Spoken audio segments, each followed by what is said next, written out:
Good evening, Dominica, and welcome to another episode of Roots Connections on Q, right here on Q95, the big station. Whether you're joining us from Capuchin in the north of Dominica, or from Kashaku in the south of Dominica, or anywhere in between. It is great to have you on board.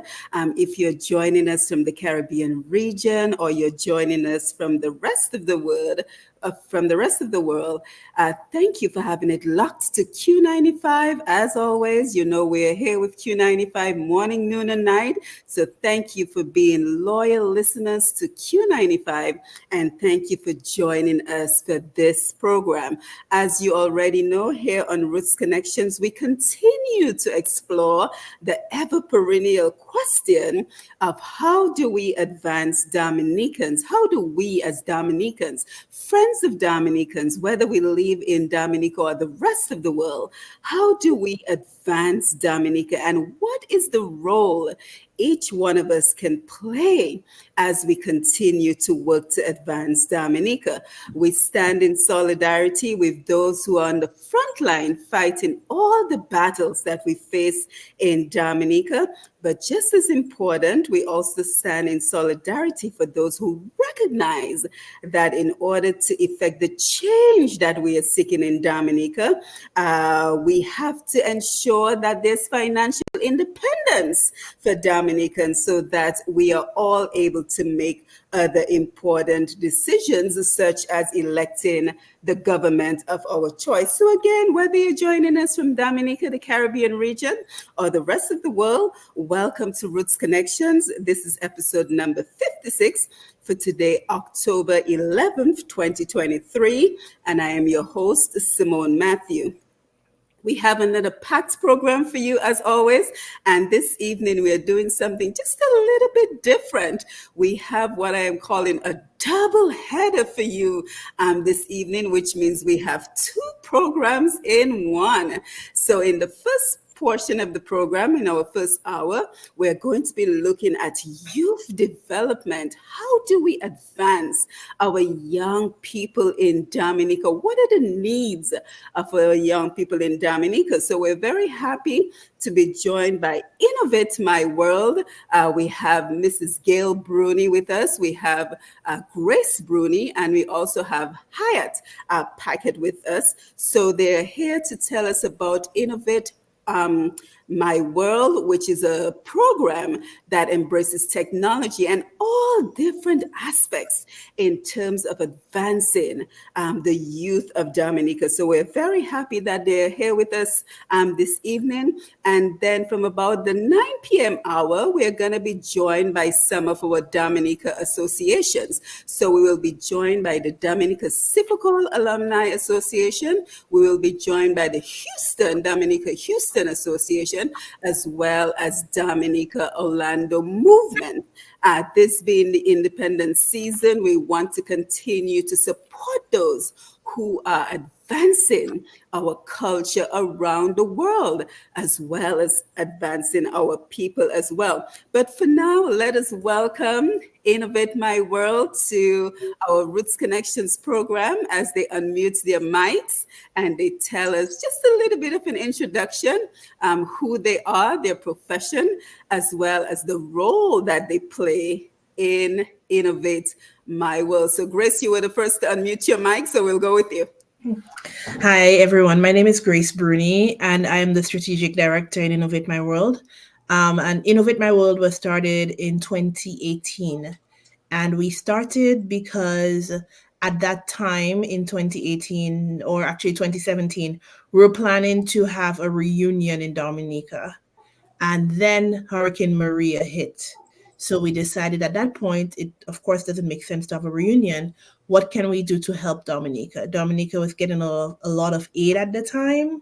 So we decided that putting our heads together, it made a lot of sense to teach Dominican youth innovative ways to be self-sufficient and to help the country to move forward with the aid that they were getting.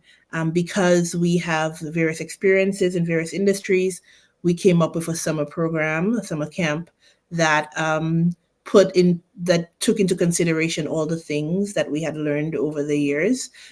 So our camp is mainly focused on innovation using entrepreneurship, um, computer coding, um, performing arts, and we continue agriculture, and we continue to expand every year.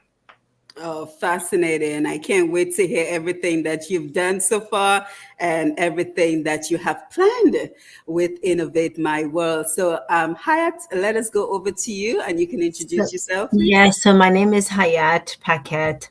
I'm from Maho. Have some family in Pittsburgh as well. And I'm a math and special education teacher, and I'm transitioning to a career as a data scientist. So technology is a passion as well as education.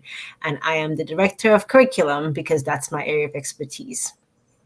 Yes, nice to meet you. And last but certainly not least, someone that we know very well on Push Past 10, Mrs. Gail Bruni. Last name is also Phillips, right? Correct Philip, me? yes. Yes, Gilbert and yes, Philip. yes, got that right. So, Gail, thank you for being here. You know, you're one of the people that we have networked with and collaborated with over the years. So, it is great to have you with us this evening. Just tell us a little bit more about you.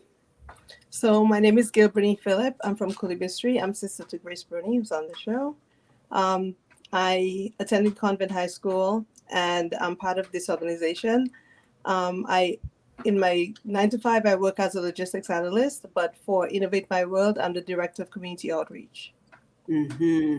Yes, so I think our audience can already get the sense of the caliber of people who are joining us today and the important role that you're playing with regards to developing our youth. So again, everyone, welcome to Roots Connections on Q. If you're just joining us, we are speaking to Innovate My World, and we are talking about investing in our youth is the best way in terms of our future for Dominica. We continue to pray for our island. Of course, we have so many challenges going on in Dominica. We continue to pray for our island, especially this month being Mental Health Month. We want to pray that we destigmatize mental health issues in Dominica and the Caribbean. And again, we want to continue to pray for all the challenges that we face in Dominica. Of course, we say good evening to our audience who's joining us on Facebook and YouTube Live. It is always great to be in your company. On Facebook and YouTube, we're on Q95 FM radio, as well as Push Past 10. And when you join in, remember to click the notification button. Let everyone know that you are here with us. And don't forget, for the best in daily programming, you can log on to q95da.com.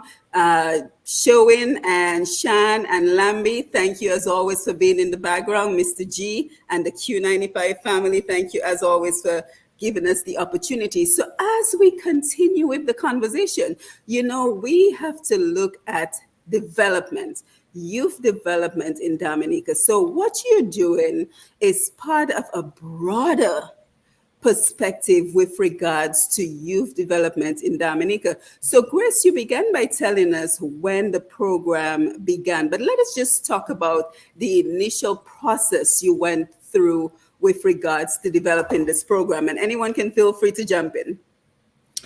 The initial process, that's a good question. So, originally we started with a big group of Dominican expats, right? And where we talked about what was the best way to host the camp. We got a lot of different topics that we wanted to cover during the camp. So it was a huge initiative just getting everybody involved. Something we didn't mention that we do is career mentoring. So we also have a continuous list of volunteers that we use to mentor. And it's really is a lot of logistics, a lot of coordination. The first year, we also had to secure funding. We had to secure a physical location. We had to work with the schools to ensure that the students were aware and showed up. And we had no experience doing this before. So all of it was brand new. It was a challenge, extremely challenging. Actually, Hyatt can talk to this, but we went to Dominica to do our first camp, and we were not even sure if it was going to happen. Like there was so many roadblocks. I Mhm. remember having the conversation, and Hyatt was like, "Do you think this is going to happen?" I said, we'll just have a vacation, you Well, know." right. Yeah, So so the chime in, first Hyatt, year, and let us know what yeah, that was the like. first year we brought in robots, we brought in computers, we had to secure a school, we wanted to incorporate not just technology but the arts, so like getting volunteers on the ground. There was just so many different things we wanted to do and so many different people, but luckily a lot of people in Dominica showed up and gave their time to run a successful camp. And the first year we did innovative girls. I don't know if you remember, Grace and Gail, but the very first year was targeted just towards girls, because we thought, like in the US where we are based, a lot of girls are not into technology. But after the first year, we learned a lot after that first year. And a lot of people in Dominica said, how about our boys? We need just as much for the boys. So after that, we became Innovate My World, not Innovative Girls. We changed our name and started a nonprofit in the US, became a 501c3, and we took off. Hmm. Yeah, so Gail, let me come to you. So tell us exactly what do you do? So we've talked about it being a summer camp so far, but I know that y'all do way more than just the summer camp. But tell us, where exactly is the camp held, and just what is included? How many days is the camp? What time of the year? I'm assuming it's when the kids are out, but what month? And just the particulars in terms of the camp. Okay, so I'll start first by stating our mission. Our mission is to empower youth to be innovative, compassionate community leaders using creative thinking, technology, and the arts. So we incorporate all this in our camp. Our camp is held in July, and we actually put it after school is over in Dominica. So it's usually the last week of July, third week to last week of July. It's held every year. The first year we had it at SMA. The first 2 years, I think, 18 and 19, 2018, 2019 at SMA. Then COVID happened. We had virtual in 2020, 21, and 22. And this year was our first year back. And this year we had it in Castle Bruce. So now we're trying to get away from, we're trying to help more of the rural schools. So this was our first attempt at it, which was very successful. So we're in Castle Bruce this year. Our camp encompasses agriculture, social entrepreneurship. We do some of the arts. Sometimes we have performing arts, we have painting, we have dance. In 2019, I know we had dance. We also incorporate, so I said social entrepreneurship, coding. We do coding. We do agriculture, and we do some form of art, either performing or actual visual arts. But I want to We, add, I yeah. want to Oh, add go that. ahead. Oh, sorry. I was just going to add that the basis for camp, so all of the programs that Gil just talked about, we always try to make sure that we stay true to our mission, which is leadership and problem solving, right? So we're teaching youth, which each part of our program, we're teaching youth how to take a problem in the community and solve it with coding. Take a problem in the community, solve it with robotics. Take a problem, solve it with agriculture.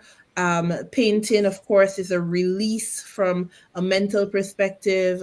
Performing arts, how do you entertain your community? So everything that we're doing, it's with the mission of how do we ensure or empower our youth to be leaders that solve problems Yeah, for them. and what is the age range of the young people that attend the camp? Um, Third and fourth. well, we Third, fourth. usually say 12 to what, Hyatt? 12 to Yeah, 15? 12 to 12 to 15. exactly. Our target audience is second to fourth form, but in the past, if a student from first form applies, we've always accepted them. Same for fifth form, even though our target audience is second to fourth, because at fifth form they're usually very busy. But if they're motivated and engaged, we accept them in the program. So high school students generally. Yeah, high Yeah, school. yeah, and you know the beauty of technology. I always have to come to the beauty of technology because let us talk about the logistics of this camp. Because I know, for example, Hyatt, you're in Dominica, Gail and Grace, you're out here in the U.S. So let us talk about the logistics of how this all comes together to create this camp. So do you have other folks on the ground who actually do the work, and how do you all pull it together in terms of securing the location, in terms of securing the resources that you need on the ground? It's definitely we meet every Monday virtually for an Hmm. entire year. And in addition to the summer camps, we have workshops that we offer, you know, in middle of the year, like we've offered an etiquette workshop, we've offered communication workshop, entrepreneurship workshop. Right now we have a JavaScript training going on, started in the summer and it's going on until December. And it means that we're meeting every Monday. But yes, we do need volunteers, and we continually need volunteers on the ground in Dominica, people to liaison with, you know, the schools, because we provide food for the students that everything is free for the camp, so it doesn't cost the students anything. We provide food, we provide transportation, in addition to the curriculum and materials. So having people on the ground to help us definitely is needed. Oh, Hmm. because Yeah, and I know part of the your strong suit is the fact that you have a growing network of professionals that you collaborate with, including Banis Farms. He was here on the program with us, and I know that he is, you know, quite innovative and has some great ideas for agriculture and wellness in Dominica. So let us talk about some of the collaborations that you, some of the folks, professionals you have partnered with, because part of the one of the aspects of this program that I like to highlight is that we each have a role. We each have a role in the development process of Dominica. So, whether we're talking about youth development, whether we're talking about women empowerment, whether we're talking about financial independence, there are listeners out there, there are viewers on Facebook and YouTube that can make a contribution to what you are doing. So let us speak about some of the collaborations that you have ongoing, some of the professionals that you have worked with, but also tell us some of the areas that you still need professionals to jump in and be a part of, because I'm sure there might be some of the young people in your programs who might want to be a mechanic, may want to be a builder, a contractor. So tell the audience, sell your program to the audience so that they will be enticed to come on board and provide some services to you as well. So we've partnered with Diva Cups, which is a US company. We've partnered with Darda. So first, really one of the first reasons why we could possibly have this camp is because Darda, which is a New York-based nonprofit, funded us for the first year, the first 2 years of our camp. So they really had faith in our mission and provided us the funding for that. So that one of the Dominican companies in New York really went out of their way to help us there. Solar Sporting Goods, which is a company in Maryland that has consistently provided gifts for the students. So this year they provided solar flashlights and chargers, which were amazing. We also give them to Barnes Farms. Barnes Farms is another company that we partnered with. We had our field trip there, our first agriculture field trip, and you know all about them. They are a sustainable day trip agriculture farm in Dominica with a big river where you can that has a basse where you can enjoy yourself. You know, after you go through the agriculture that they have. Um, we partner with a big partnership, ECCB, right? Mhm. So I don't know if Gil mentioned, but this year ECCB asked us um, they asked us to propose a camp for the entire Caribbean, and Wow. they funded it. So we partnered with ECCB. Hyatt really ran this with a team that she had across 8 countries, right, in the Caribbean. So that was amazing. We've had several individuals that we partner with, like Aaron Hamilton is a painter in Dominica, and he consistently goes out of his way to help us. This year, he hitchhiked to Cassie Bruce in a rainstorm to teach the kids how to paint. So people like Aaron, like amazing, right? People hands on that are on the ground in Dominica that consistently help us. The Red Cross. Um, we have some return students that help us, like Ferguson. I'm not sure if he works for He Q95 or does. He Ferguson does. Balmore. I'm a fan.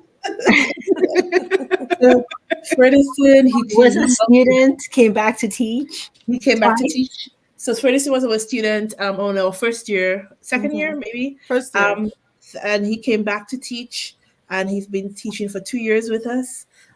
This year again, he came to Casa Bruce and and helped us there. So lots and lots of partnership. Of course, no man is an island, but we are definitely like a full world, innovate my world with all these people helping us all the time Right, together. and I think we can see how the program is expanding. So, Haya, tell us a little bit more about that ECCB collaboration, because that is a big deal That to was a big work deal. with 8 other countries. Is that what Grace said? Yes, absolutely. Tell us So more we about that. hosted a camp. Yeah, we hosted a camp open to the entire Caribbean. We actually had a wait list because it was so popular. Um, and it was to teach students basic programming skills. But that was just one part of it. So, of course, we maintained the career mentoring part. And so we had our career mentors come 3 days of 1 week.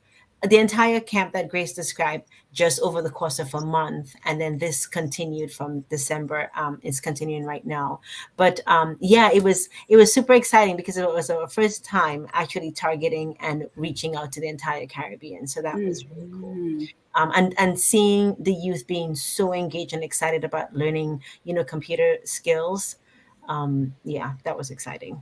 Yeah, yeah. And speaking about the youth, and Gail, I'm going to come to you because I think another important role that your organization plays is tapping into the needs of our young people, right? So what is the sense that you're getting from the young people in Dominica, just in general? How do they feel about their lives in Dominica? How do they feel about their future in Dominica? So just give us a general sense of what we're hearing from the young people in Dominica, because I think our approach can be sometimes reactive when it needs to be proactive, which is what you're doing. Because even today, there was supposed to be a community policing meeting in Grand Bay today. I'm not sure if it happens because of the concern of all the violence in Grand Bay. And then, especially our young men, I keep saying that we have a crisis with our young men because when we hear the statistics from the Dominica State College and we hear that only about 20 something percent of the students at the college, young men, and 20 something percent are graduating from the state college, I think that is frightening. So let us have the conversation about what are the needs and the feelings of our young people on the ground. So one of the reasons why we did Casa Bruce this year is because we realized that the rural areas were not being, they were not having the same opportunities that the other schools had. So that's why we moved it to Casa Bruce. And what we're seeing is intelligent, innovative kids with so many ideas and Yes. so much talent. And they're so excited to learn and they're like a sponge. They're really taking the information. I just want to point out that we also teach them how to do business plans. So that's one Mhm. of the classes that they have with social entrepreneurship. So they find some problem in their community, they solve it with code, but they also make a business around it. So they plan a business around it. And some of the ideas that they're coming up with are mind blowing. So I can see that they're hungry and they're ready to learn. In terms of showing them another path, we have a career mentorship program. So we actually bring people out in the field, like engineers and doctors, name it, and we bring them together and we have a panel discussion. Some years we had a panel discussion, and sometimes we just have a mentorship. So we have them come and talk to the kids about what they do for a career, and the kids have questions. So there is opening up their minds to different things, not just the typical be a lawyer, be a doctor kind of thing, but there's other things that you can be and we're opening up their minds to that. So what I'm seeing from my perspective, from my viewpoint, I just see children really wanting to learn, really having ideas, but they need an outlet for it, and that's what Innovate My World provides. Mm-hmm. And one of the things we want to do, one of the things we have that I want to keep doing is offering skills, like offering specific job skills, like learning Excel or learning Python or web development. So that's in the work because those are some jobs that students can do remotely. They don't. It doesn't have to be available on island. So we're working. We're working on that, so that teens and young adults can get into the field. Like our students are doing right now, they join in every Saturday for the JavaScript class and hopefully to get a certification in JavaScript, even if they're in Dominica and their instructor is in Massachusetts. With technology, we can offer that to the students, and that's what we're hoping to do. Yeah, yeah, and think about it because when you have, for example, the state college graduation, which was over 300 students, and we think about the lack of job opportunities in Dominica, the online option becomes very attractive. So, Exactly. is that something that you all are looking into potentially securing online jobs for all these young people who are graduating in Dominica that, unfortunately, there are not enough jobs to go around. So is the online environment one of the areas that you're looking into in terms of providing employment? Because I'm assuming that by giving them the skills that they need and everything else that they're needing, the next step is to help them to secure career opportunities. So we're in the business of teaching people to fish and not Yes, giving them fish. yes. So we are in the business of teaching leadership, teaching innovation, teaching business entrepreneurship, teaching social entrepreneurship. And the thought is that with that, they will take it and do what they need to do with it. We have never discussed or thought, well, I have never thought about, and we have never discussed the idea of giving jobs and getting jobs. We're really on the education end of it. What we have talked about, though, is talking to business leaders about providing internship opportunities so the students can get Yes. that experience. But like, yes, our policy, like Grace said, is that the students having a part of what students did this summer was to create a resume.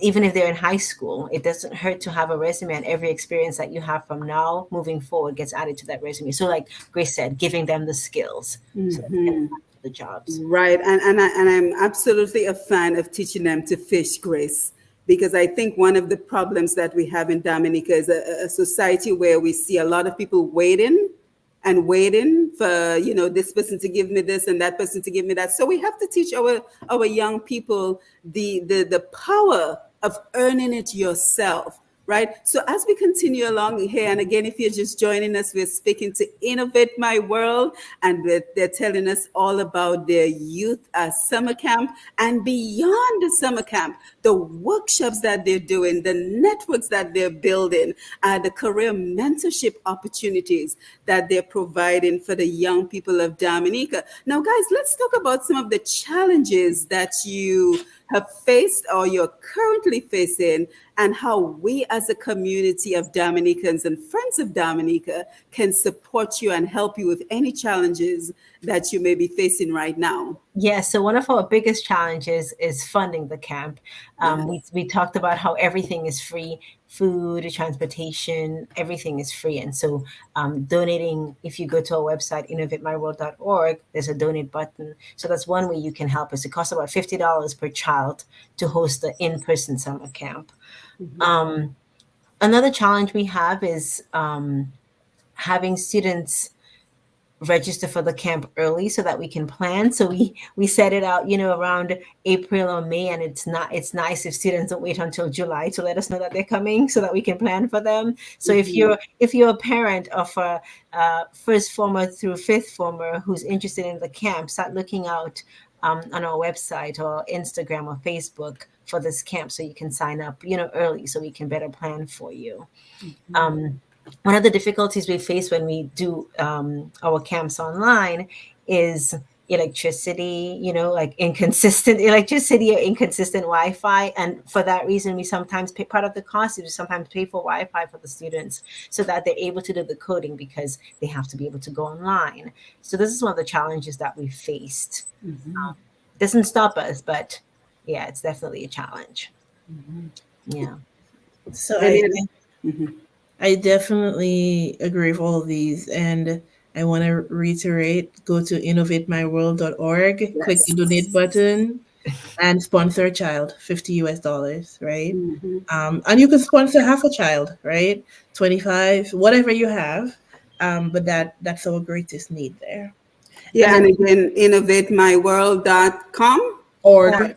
.org. org, Yes. So again, org. for our listeners and our viewers on Q95, innovatemyworld.org. You can sign up to sponsor a child. You can also sign up to share some of your skills with our young people of Dominica. So tell us about the feedback. What are the young people saying? And I'm very impressed that you said that Ferguson was once a student of the campaign and he has now turn around and come back and is making a contribution to the camp. So just tell us, are we seeing more of those examples? And what is the feedback that you're getting from the young people who attend the camp? Overwhelming positive feedback. Good. Overwhelming. You need to do more. You need to come to the primary schools. Right. It's a need that is greatly appreciated by the students. The Mhm. students, like Gail mentioned, the students are really hungry for the knowledge and the opportunity. So they're so thankful, and the participation is awesome. Just and I teach in the US, and so being with Caribbean children and being with Dominican children is so refreshing because they are so respectful and they are so eager. it's Mhm. it's always a nice breath of fresh air to work with our children. Mhm. The parents also ask us to come back too. So the parents always tell us, could it be the parents and the kids ask us for it to be longer, for us to do more. But of course, we have lives, and of course, this is not our full time job. So we can only do what we can do. But Hyatt is right, like overwhelming positive feedback. Yes, and because we're doing a double header today, we can get ready to take some phone calls for anyone who wants to call and make a contribution to the program. But I would like to ask as well, have you guys received any support from the government, the Ministry of Education? And guys, I see your messages coming in on Facebook, so keep them coming. I will get to them in just a little bit. Support from the Ministry of Education. Do you work with the Ministry of Education with regards to everything that you do? Well, I'll take that question. No, we actually don't. We just keep them informed of what we do. We Mhm. try to work as independently as we can, and we just keep them informed of our progresses and whatever we're doing in Dominica at the time for the Mhm. summer. Yeah, we have quite a few people on the Facebook Live. Annette Phillip, nice to see you. Jared Vital, Basilio Tusa, my friend. I think I saw Beverly as well before. Alsace Tuna, Owen Prosper. We have Carl Kofi James who says, good evening, all. We have Michelle Esprey, Judith Cochran, blessed good evening to you, Simone, and your guest, Peter Thomas. Good evening. So thank you guys for being here. And we also want to remind those who are listening who are supposed to be a part of our part 2 program that you can go ahead and start clicking on that link that I sent you to join the conversation. But ladies, let's take a pause while Lambie gives out the phone numbers for anyone who would like to make a contribution to this conversation. Good evening. Roots Connection and Q. For connecting with Roots Connection, the numbers are as follow: 449-3095, 449-3096, 449-3097, 616-4257. These are all locals. The overseas number 305-432-9624. Let me run those again: 449-3095, 449-3096, 449-3097, 616-4257. Local numbers, of course, and the overseas number 305-432-9624. Back to you, Simon. Yes, thank you for that. So now let's talk about what's next for you. Let's talk what's next for you. What is your vision for Innovate My World? Where do you see all of this going? What would be the next level for you? Oh, nobody wants to take that. I was just thinking, I had to Well, go I deep mean, you guys side. already have done the Caribbean region, so what's next? Well, it does say innovate my world. So Yes. It speaks for itself, The right? world, it speaks for taking over itself. the world. So much like we said, certification programs for our youth would be really nice, so that they can would be a big goal, so that they can have those technical skills and have technical certificates that they can apply for jobs, and be able to compete internationally, really, for those international jobs. I think that would be our next big step. Yeah, for sure. So we're already like thinking through what that would mean, if we have the capacity to do that. So that's definitely a next step. But in terms of success, like we are Innovate My World, and we are passionate about Dominica, we're passionate about the Caribbean, but we're also passionate about humanity, right? So so wherever that takes us, as long as we stay true to our mission, which is around leadership, for youth and innovation for youth, then we'll go where that takes us. I did want to also add, if there's Yeah. somebody listening who thinks Innovate My World is something that they're interested in and want to be a part of, to reach out to us. We have had people join our organization and helped out in different ways. So if you're into something that you're interested in and want to give back to the community, reach out to us. Yeah, absolutely. And now tell us about the students who have gone through the program. So you began in 2018, and is it a one-time deal where the students can only go through the program once, or can they come back subsequent years? And just where have they gone with regards to what they've learned? How have they used the skills? Have you guys been keeping track of this? Not as much as we should, but we have had, like, we give the example of Ferguson, and we've had a few others come back. We try not to turn away anybody, but if we're full, like for the ECCB one we did this summer, we were over capacity, so we would not take somebody that has been in the camp already. But when we do the local in-person camps, sometimes we have capacity, and if somebody wants to return, then they can, because the curriculum is the same, but our camps are so interactive that the output is always different, because it's really about who is in there. So we ask them to create a business, and it's really the team of students that create the business. So you can possibly be part of the camp over and over and learn different skills. It's just that from a exposure perspective, we try to limit the students from coming back every year. Anything else? Now, what about the idea of student mentorship? Right? So you have all these students who have gone through your program at the high school level. Have you thought about the idea of them potentially mentoring the younger kids at the primary level, to give them a sense of what they're learning, to inspire them to want to learn, and potentially even develop a sense of a career they want out of this skill? So have you thought about a mentorship that goes not just from the professional to the students at the camp, but from the students to the younger ones? It's a good idea, and it's one I think we should tap into a little bit more. So thank you for that, Simone.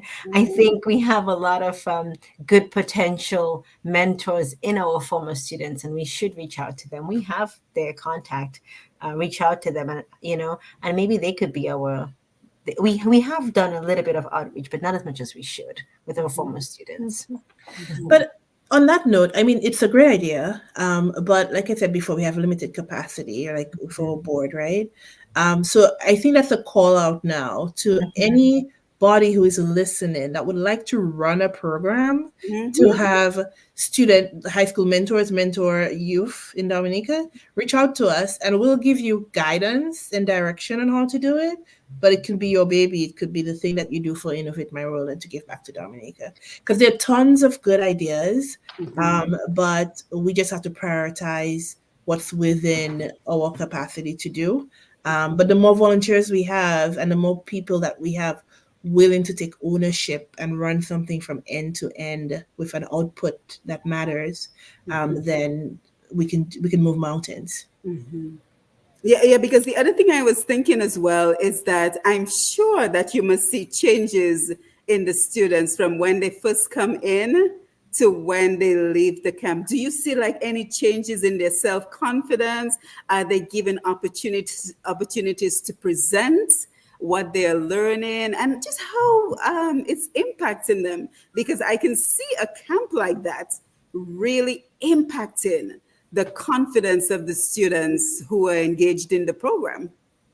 Yeah, so when the kids first come, they're very shy. They're very, Mhm. closed, not talking. If they have friends in the group, then they socialize. But other than that, they're very, to themselves. By the end of the camp, so when they get their program, they do the coding, they do a business class, they start working on their business plan. At the end of the camp, they have to present their coding, they have to present their business plan, and they also have to do, if they do performing arts, they act out a skit or a dance or whatever they learned during that. So by that time, they're more engaging, they're more socializing with their peers, and they're really, really, you can see the difference on the last day. Yes, They're give more us one. outgoing and they Yes, have built self-confidence because yes, working with their peers and seeing that they're getting that output that yes, they desire, it really goes a long way. yes. Give us 1 second, Gail. We have a call coming in, but I'll come Okay. right back to you. Good evening, caller. Thanks for joining us. Go ahead, please, with your call. Caller, are you there? Yeah, I guess he's moved on. Yes, yes. So he'll call back again. But I think, that is such an important aspect of what you're doing because giving the students the ability. Oh, okay, the call is coming back. Please go ahead with your call, caller. Yes, good evening. Good evening, Simone. Good evening to your guest. Good evening, Mr. Um, Robinson. how is everything? I'm listening to your program there, and with this concentration on young people, I noticed part of the problem in small and micro businesses record keeping. I'm wondering if in your program with these youthful or these young people, they are, taking along the line of record keeping for small and Yes. micro businesses, because most of the difficult thing is that these small and micro businesses are unable to prepare, collect, prepare, and present information on their businesses, and so that hinders or limits their ability to obtain funding in most cases. I just thought I'd ask if that is part of the program. I'm listening. Yes, thank you for calling. That is a great question. The importance of a record keeping, who's attending, what's being taught, the skills that they're learning. Is any effort being put in towards record keeping for the program? Thank you for that question, Mr. Robinson. Great question. Oh, for sure. Like we have we all the children, all the students register online, and we have automated ways of Good. pulling reports on the students, the information, everything they put in, what the classes that, and Hyatt is responsible for all of that fancy stuff. The curriculum, definitely, the curriculum is scripted in a sense, and so if somebody wanted to replicate what we're doing, it's there. Mhm. But I also think the caller was referring to businesses in Dominica. So I think it was a two-sided question. Because if he's referring to whether we're teaching the youth how to keep records, we in our social entrepreneurship, we teach them how to create a business plan, how to plan out businesses. But we're also thinking about like adding to our curriculum around Excel, right? Mhm. Microsoft Excel, like how do you keep track of things? How do you use all the macros and do all of that? So right now we're teaching social entrepreneurship, which is how to start a business, how to plan it out and keep track. But we're thinking of expanding that even more. Mhm. Mhm. Yeah, absolutely. So, in terms of corporate partnerships, I think you had mentioned internships. So, tell us a little bit more about anything you're doing, who you're working with regards to the internships, and have there been opportunities to turn those internships into jobs? So the internship is something that we're working on for the future. We're on a proposal right now.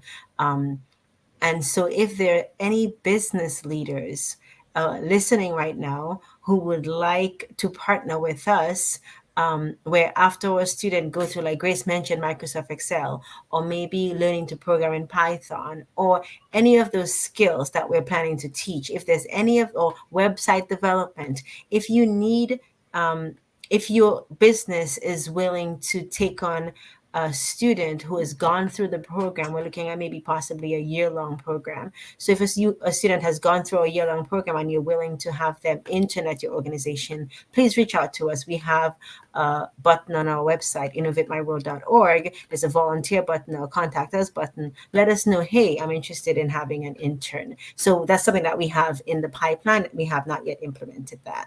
Mhm.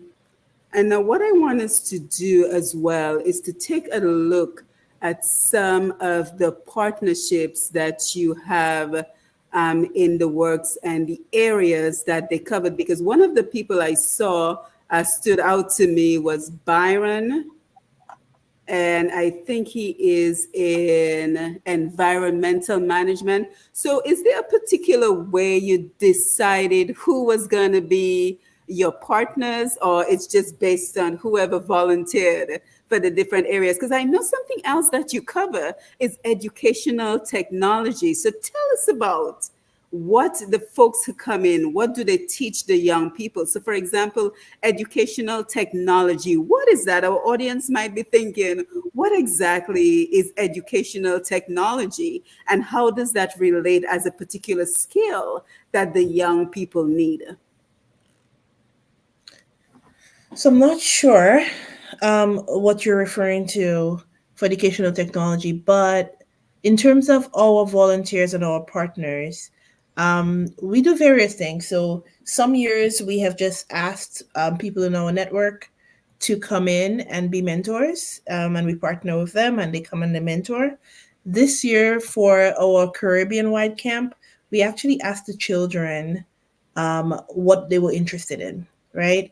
And then, so like some kids said they wanted to be a pilot, others said lawyer. So we actually went out in the community and got these professionals to then come in, and we partnered with them to be mentors.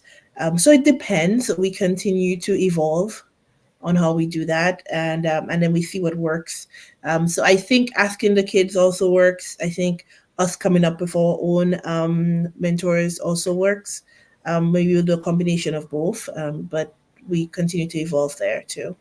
Hmm.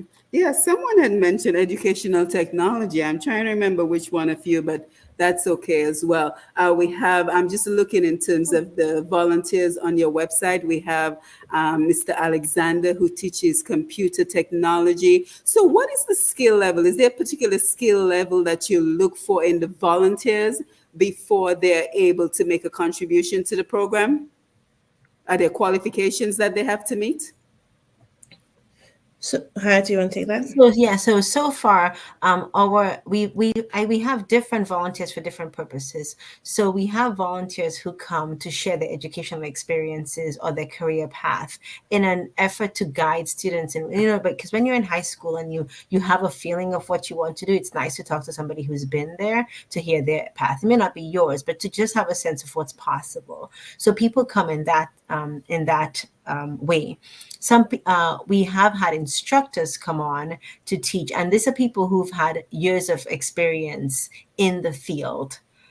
And because I have an education background, I serve as the creator of the curriculum. So the person comes in with the expertise, and we put it together to create something that we can teach.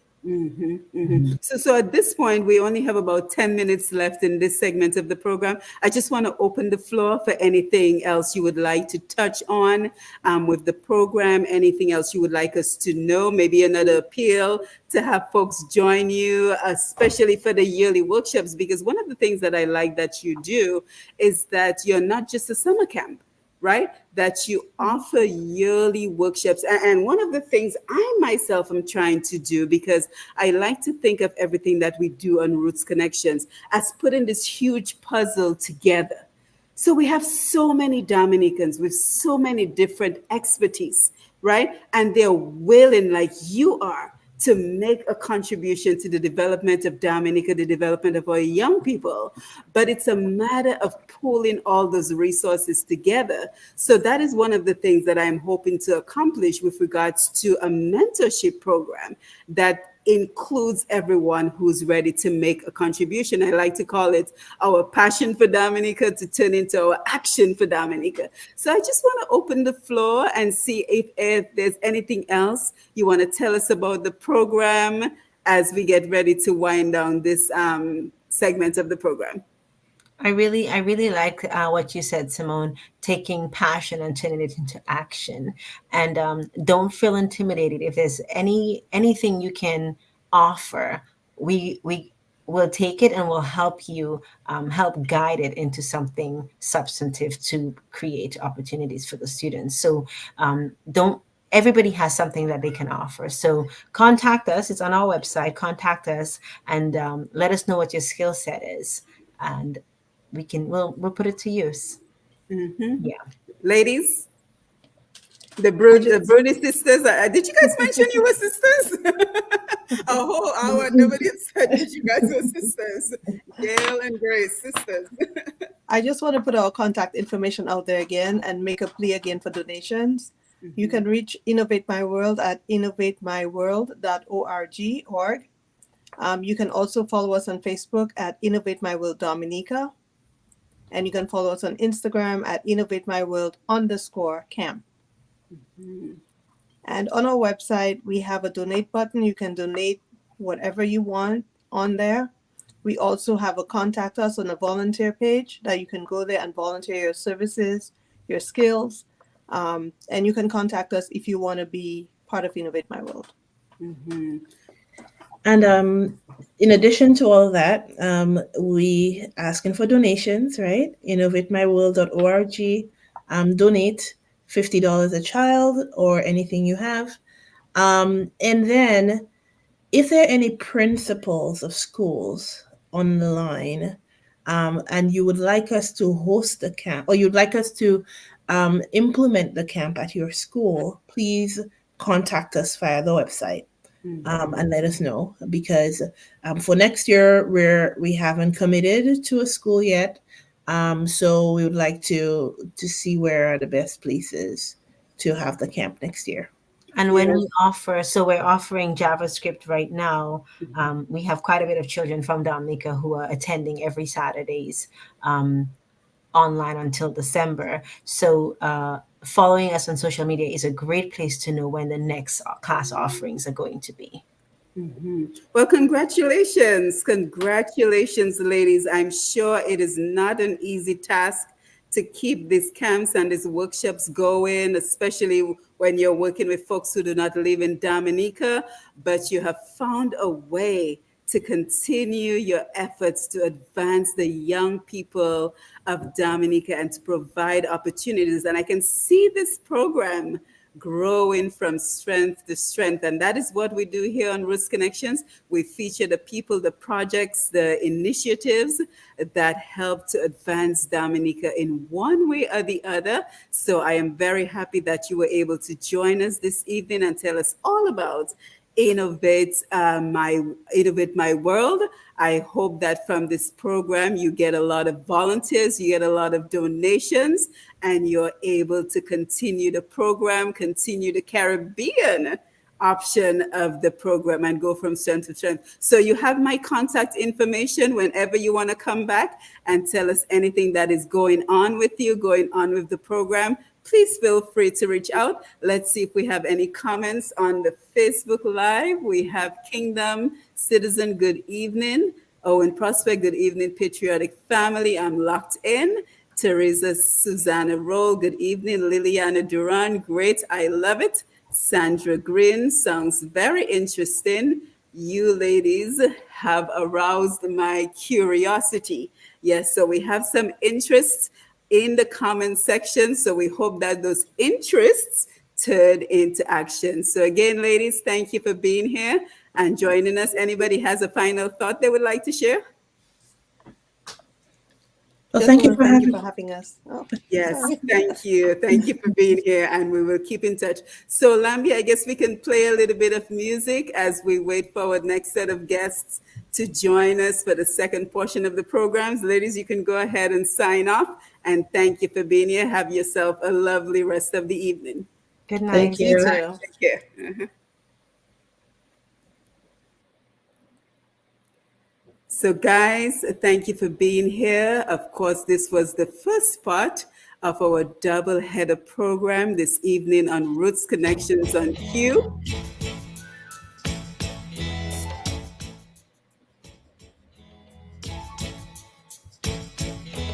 Home, oh, oh, children, home. Wanna go home, oh, yes, children, home. Got to go, yeah. We've been trodden from Genesis right on through Revelation. We've been a subject to master's feet. So blessed, so we wanna go. Yeah, we are a people enslaved and sold, scattered through the earth. Jacob is calling his children 12 tribes, so we wanna go.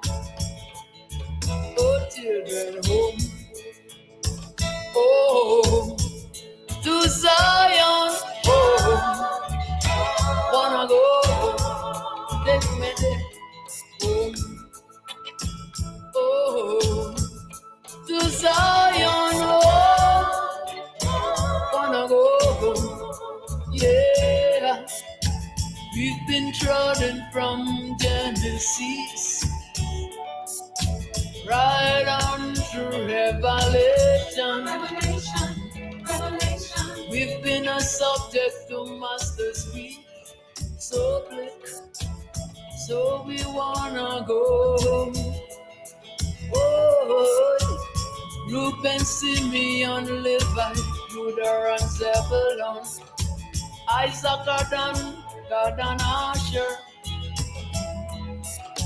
Naphtali, Joseph, and Benjamin.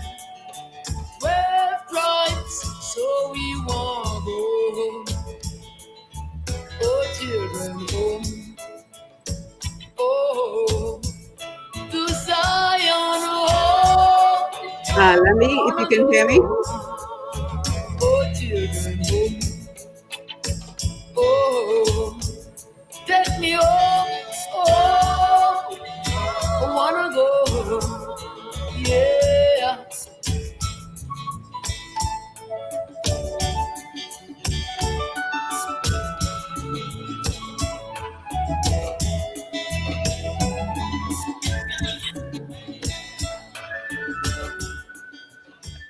Yes, so we are back with our double header program as we welcome Mr. Wayne Liebert from the Dominica City Hall Alumni Association.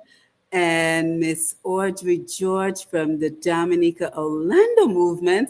I believe we're expecting maybe two other people, but we can go right ahead and begin our conversation because the second part of our program this evening, we are talking about preserving and advancing our culture and our people. So we are happy that we can always provide this platform to support our Dominica associations because I like to think of our Dominica associations as the engine of our development, because these are the folks that, despite having left Dominica, many of us are very passionate about the contributions that we continue to make to our lovely nature island as well as to our people. So let us go ahead and give a warm Roots Connections welcome. I see Mr. Paul Phillip has joined us. So let us give a very warm Roots Connections welcome to Mr. Paul Phillip, Mr. Wayne Liebert for the Dominica Civil Call Alumni Association, which I'm a proud member of, as well as a good evening and welcome to Miss Audrey George from the Dominica Orlando movement. So we're doing two things this evening. This evening, we're going to talk about the important work that these associations continue to do on behalf of Dominica. But you know, it's October. Wayne, I have my white wig. We'll talk about that a little bit later. But we're also going to talk about the importance of preserving and advancing our culture. So with that, let us have them introduce themselves. They've all been on our programs before, but let us just have them say hi as we welcome them to the program. Audrey, ladies first. You're muted. Okay. Can everyone hear me now? Yes. Okay.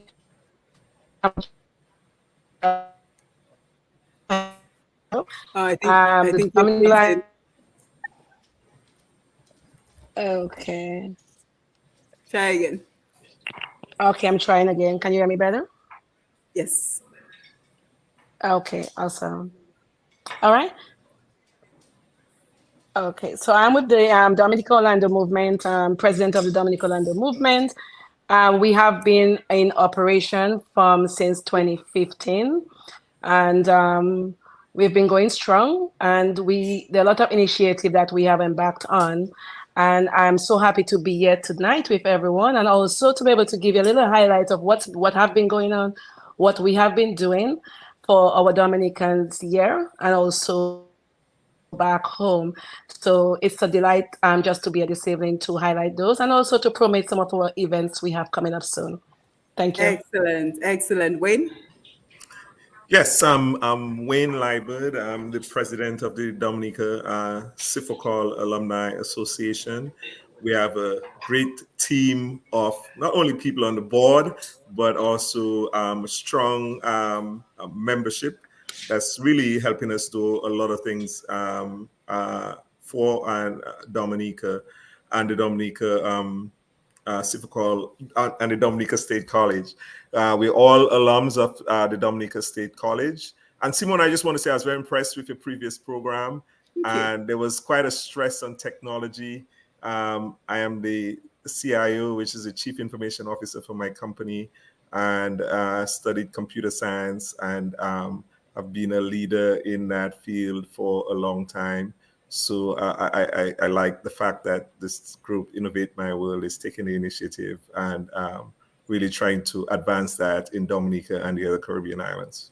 Yes, and you know, Wayne, I talked about the importance of connecting the pieces of the puzzle. So I do hope that you'll reach out to Innovate My World and volunteer a little bit of your time with regards to the technology area and just, you know, lend a couple of hours to support the work that they're doing. No, I'm certainly willing to do that. It's been I think over 30 years I've been the leader in that field, especially in the retail space, heading up the technology department for my company, and like with most Dominicans, I don't, you say Rolling Stone gathers no mass. I've been with my current company for over 17 years and my previous company for over 16 years in the same role as the Chief Information Officer. Yes, absolutely. Thank you for that.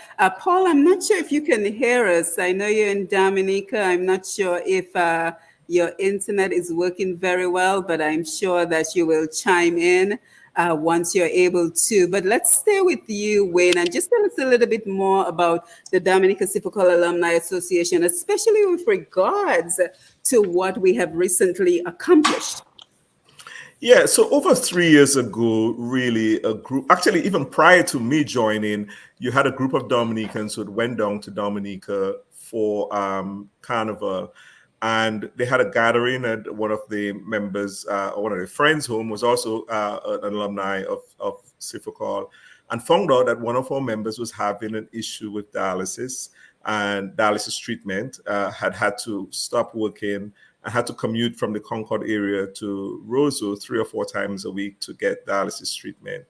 At the time, we decided the young man had 2 daughters who were attending school in Roseau.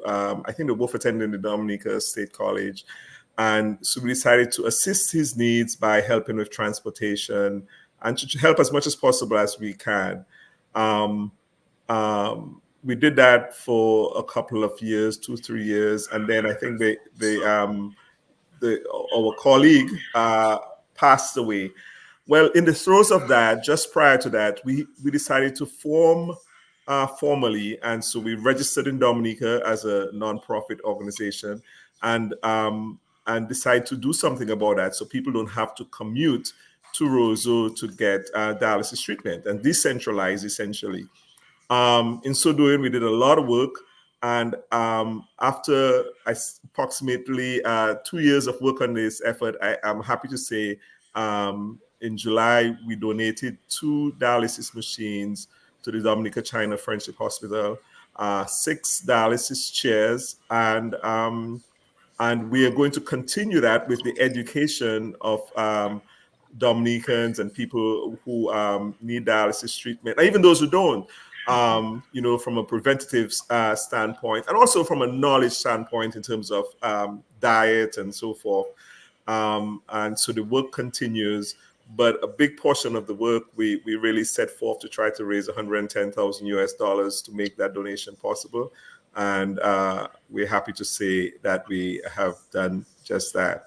There are a lot of other things that we are involved with. We're the official alumni association of the Dominica State College, and so we try to keep in touch with there. We try to help out as much as possible. For the last 3 years since our forming, we've been the biggest sponsor of the Dominica State College Subject Prize. So where we give back to the students. I think we've given at least 12 subject prizes or more each year. We've helped out the students at the St. Vincent and the Grenadines Community College that were affected by the volcano. I think we donated some $10,700 to that process, to that cause, to help the students there get back on their feet. And even with the weather trial we had in Dominica just last year, we raised, I think, over $7,000 to help the students there who were affected, who couldn't commute to school, and get them supplies and so forth. And so the mission continues.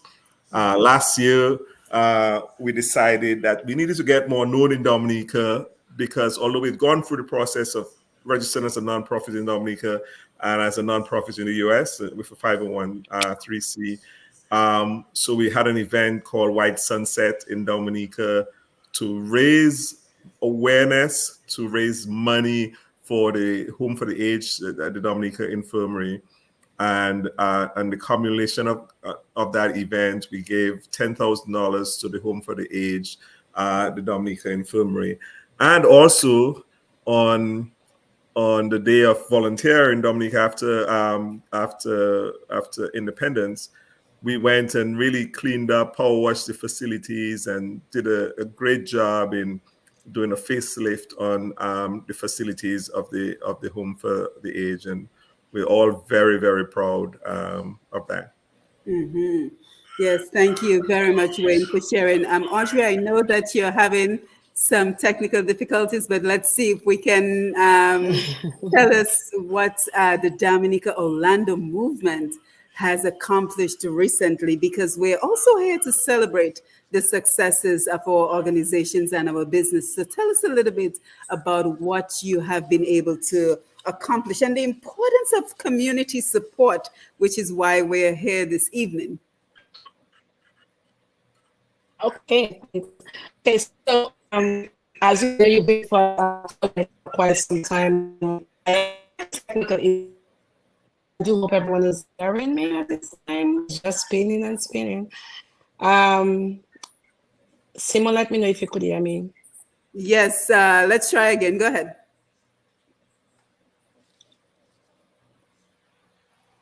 Yeah, I think you might have to connect to a different internet or Wi-Fi system. Try again one Yeah, more time. I can see you. Try again.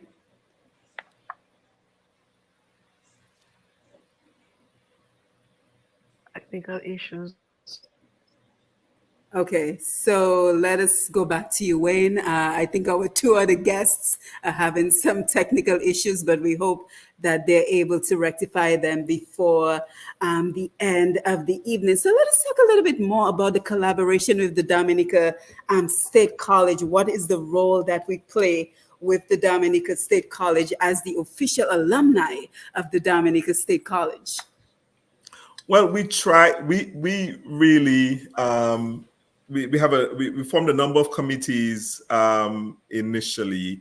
One was a mentorship committee, and like with the young ladies on the previous program, really to really mentor our the current students of the Dominica State College.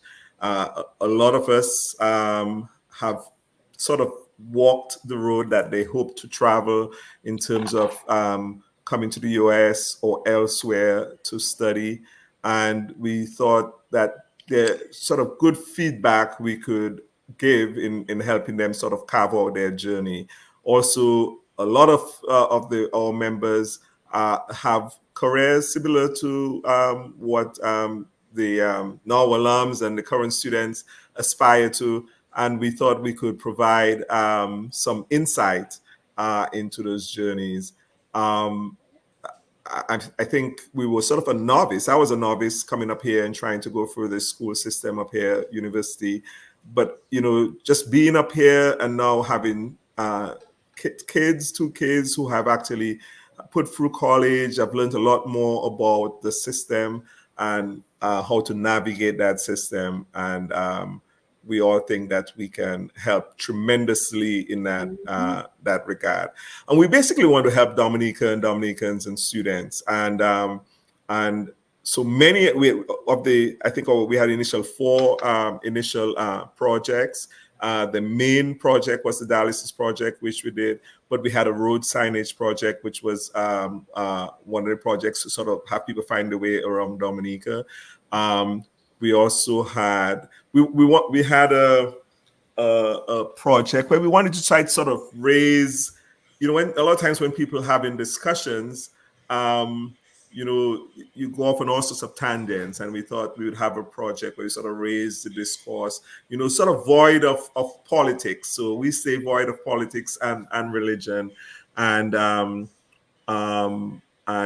even in our group, every weekend, every Friday, every Saturday and Sunday, I introduce a topic with approximately 6 questions that I try to get our members to discuss. And usually we have some lively topics. Some topics do better than others, but it's always interesting. And even the people who don't comment usually tell me they read and they follow through the discussion. And I think that is as great, So it's another way for us to reunite, to get together. We do a lot of our meetings virtually, like the previous group mentioned, and there are people all over the world who jump in, and it's great to get together and discuss. I mean, it's Yes. just very special. Yes, very spirited discussions. So Very thank you for spirited. that. Thank you for that, Wayne. Let's try Audrey one more time. Let's try Audrey. Fingers crossed. Okay. Yes, Simone, as you said earlier, we have a few initiatives that we embarked on from the beginning, and we had a lot of suggestions, ideas that came forward from members and also from other diasporas members outside of Orlando. But fortunately enough, Dom has held on, and some of the things that we have recently accomplished, which I'm so proud to really bring it out to the public. And I do invite each and everyone to now they could actually visit our newly launched website. So we have recently, just last month, we launched our Dominica Orlando website. So take some time off and go ahead and visit the website. It's dominicaorlandomovement.org. On there, you're able to see what we have done for the past 8 years that we have been together. We started in one of our members' living room. Now we have expanded to, since then, after launching the website recently, we just became an IRS 501c3 organization. So we are currently now registered with a 501c3 as a 501c3 nonprofit. So we do encourage each and every person, whether you are here or elsewhere, this is the time that you can give back to the community by donating or volunteering with the organization. And you can also claim that on your taxes if you live in the US. So whatever you give back, that's an opportunity for you to show that you have volunteer or given back to your community by helping with us, whatever initiative that we are taking on. So this is two of the main things that we fought hard for. It was a tough fight. It was a lot of work, but we are now proud to say that we are now launched as a our website is launched where you could volunteer, you could post on there what ideas, you can give us suggestions. And also we are now a certified 501c3 nonprofit organization in the US. Our goal, which we have started from the beginning, was to give back to the community. When you look up on the website, you'll be able to see all the different projects that we have taken on, the different schools that we have donated back with school supplies, whatever the headmaster chose, whatever that they need, we have donated back to them. And other initiative with the home sickly, home for the age. This year, our focus is on the Goodwill soccer team for the young boys. I really try my best as the president to push as much. And one of my PRO, Chris Julian, is really into sports a lot. And we also have the other PRO, he used to be in Dominica for quite some time, Albert Teet. We push a lot for sports because sports, I think, really helps the young boys and girls to stay off the streets. If we can embark and try to push back our soccer teams, our cricket, netball, that will help them to get back into focus and help them to be where we was back then at their age in Dominica. So we try our best to keep focus on the school kids. So this year we have a lot of our programs that we are working on this year is focused on Goodwill School. Last year we focused on our senior home in Portsmouth. This is still work in coming because we are still looking for donations for the senior home of Portsmouth. So that's something that we're still working on, but we're still also trying to work on getting Goodwill boys, the uniforms, the gears, the supplies that they need to practice and compete efficiently enough for young people. Okay, so that's our two accomplishments. But one of the main purpose I'm here this evening is I definitely want to embark. I really want to promote. Yes. And that is exactly where I was going. But I just wanted to also mention that the reason I keep bringing our associations together is because I think we can learn so much from each other. So I'm looking at Wayne and he's smiling while Audrey is speaking because I'm sure he has some suggestions for her in terms of, some things they might want to practice with the Dominica Orlando movement. So I think it is so important that we have that exchange, that we have these opportunities to come together. You know, we're all doing things in silos where we're in different corners of the world doing different things. But I always think it is so important occasionally to bring the groups together so that we can share on some ideas in terms of the work that we're doing. But yes, I want to spend as much time as possible this evening talking about our Creole and independence celebrations, because preserving and advancing our culture is so important to everything that makes us Dominica. So when I hope you don't mind, Audrey already, you know, she was excited and the horse left the gate. So Audrey, go ahead. Okay, I am super excited. I'm one of the patriotic Dominicans. I have to say, dear to the bone, right? That I try my best to always keep it Dominica, firstborn, always being Dominica for me. And whenever independence come around, I am so hyped up to promote and to showcase our culture, showcase what we have, what we grew up with, you know, the dance. I love the music, you know, I just love hearing that, especially during that time. And it is such a pleasure this evening to promote our event, which is coming up this Saturday, actually, on the 14th. It is an annual event, so we call it Independence in the Park, and it is going to be held in Orlando, Florida.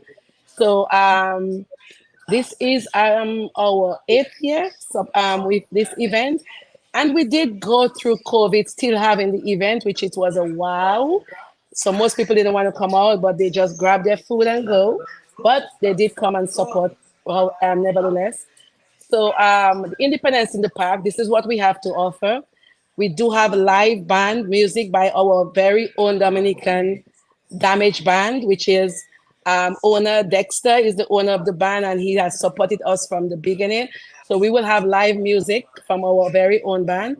We're also going to have a DJ on site. So we're going to have dancers that we had last year, gifts for patrons who's coming to support, and most importantly, you're gonna come and get, I'm not gonna say all because we could not get the crab back and we could not get the titi akra. Okay, I'm sorry. We tried. We really tried. We really tried. However, we will have the callaloo, and we will have the roast plantain, and we will have our sauce and most of our delicacies that we enjoy in Dominica. So we try our best to get as much as we can, but you know, we're in the US, so sometimes we try to see if we have people that have some resources that we could work with, but we didn't get our foie. That was one of the highlights everybody was asking for, was foie sauce. But next year, hopefully. But come along, come down, wherever you are. If you can take some time off, if you're very close to Orlando, even it doesn't matter if you're free for the weekend and you can get a ticket and you want to drive, you can fly down to Orlando. Come ahead, come and support us. If you are in Florida, take a drive if you can. Might be closer, 3 hours, to support the initiative. All proceeds goes towards the Goodwill soccer team, and also other initiative or someone that's in need. So it's a nonprofit. All our proceeds always goes to helping others.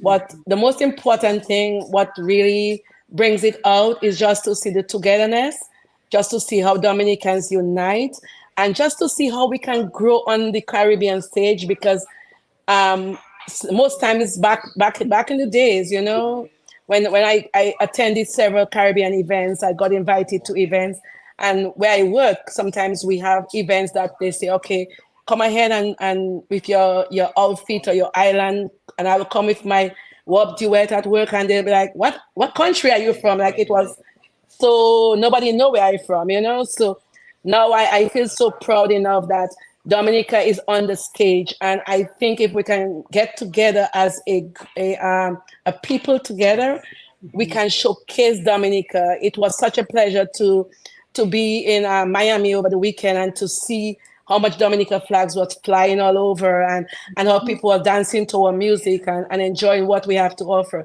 But we as a people really need to combine each other, combine our knowledge, combine our culture together and stick together and be one of those. I attended an event 2 Saturdays ago. It was a Caribbean event, and it was all Trinidadians, a lot of Trinidadians and Jamaicans.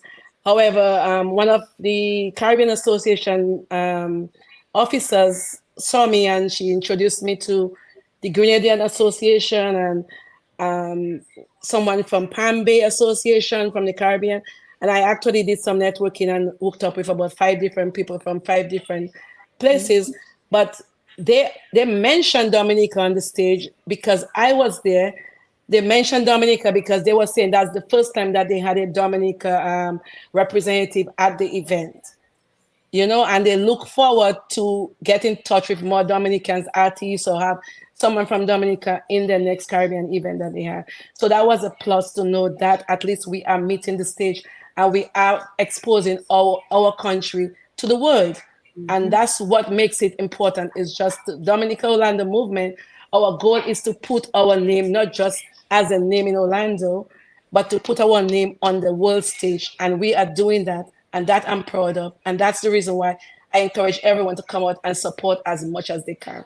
And if you cannot support in person, support in finances. We appreciate that also. Yeah, and one of the things I did, speaking of unity, because I recognize that we have quite a few of the Dominica associations around the world that are having independence celebrations. So I went ahead and I posted some of the flyers. Anyone who send me a flyer, I will post it on pushpast10.com, pushpast10.com, so that way you don't have to try to memorize everything that Audrey has said, everything that Wayne is going to say. We were expecting the Dominica Houston Association as well, but they are unable to join us this evening. So I want us to have a one-stop place where we can share the flyers, the events that are going on in your area, so that if you live in Florida, if you live in Houston, by the way, I haven't done anything for Atlanta now. Well, that's not good.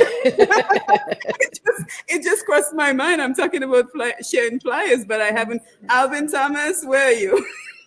So, any association that if you are having an event, we can have a one-stop location where you can check to see if there's an independence celebration in your area. So again, pushpast10.com is where we are posting all the flyers. And if you have a flyer that you would like to share for an event going on in your area, you can always email it to me at pushpast10@gmail.com. So Wayne, over to you. We're having a massive celebration in Dominica. Tell us about it. Audrey, mute your mic, please. When you're muted. Yes. So, Audrey, congratulations on your event. I'm only a little over 2 hours away, probably. Certainly would like to support it. But, we at Dominica Sifakal Alumni Association had this White Sunset event last year that I referred to, and it was a resounding success. People came out and really had a good time. It's, from all reports, the only elegant all-white event in Dominica at Independence. And we start the event early in the evening. We want one and all to come out to support. And we're going to have a lot of headliners, serenade. We're going to have a lot of performers. We're going to have a lot to eat. And if you go to civicalalumni.org, you can purchase a ticket. Now tonight, we have a special. If you purchase your ticket and you enter the promo code PUSHPAST10, you will get a discount to those tickets. But all in all, what you're doing is supporting a cause. This year, we are supporting the Operation Youthquake, young people in Dominica, and also any students having financial difficulty and attending the Dominica State College. So it's for a huge cause. So in addition to buying a ticket, feel free to donate to the cause in Dominica. Last year, like I said, all of the funds we made went to the Home for the Aged, $10,000. We were happy to contribute. And we want to make that an even bigger contribution this year. So we're looking forward to a huge attendance. A lot of people are buying VIP tickets. So I think you should secure yours before they get sold out.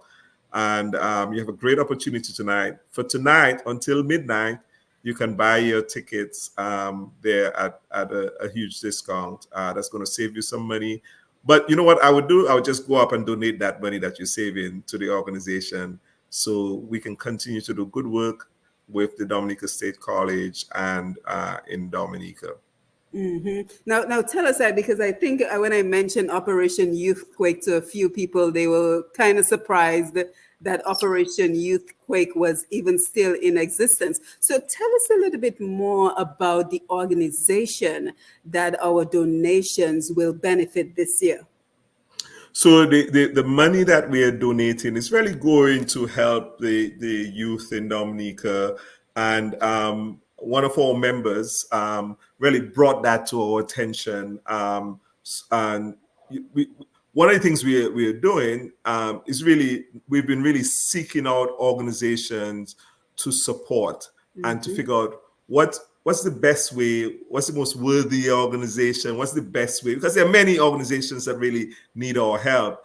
And we want to even take that a little further, because we think that some organizations can essentially come to us. So when we have future events, we can make sure we're evaluating all of the needy organizations out there in Dominica. I know Simone brought to my attention that she wasn't sure that, or somebody told her who she had spoken to, that Operation Youthquake existed, but they're alive and well and helping a lot of needy kids in Dominica. And again, you can go to our website and to the Eventbrite link where we talk a little bit more about that.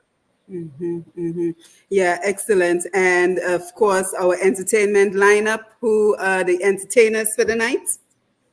Yeah, so for the night, we're going to have First Serenade is going to be our headlining band.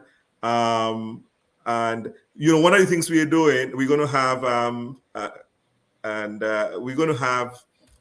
forgive me here, we're having a lot of pop-up events in Dominica right now. And one of the events tonight, we have Vinyard. That's where Paul is, and he's having some difficulty getting on. And we were at Kai Tai last night. I'm going to run through the lineup in a little bit so you can hear all of the people performing at our event. So,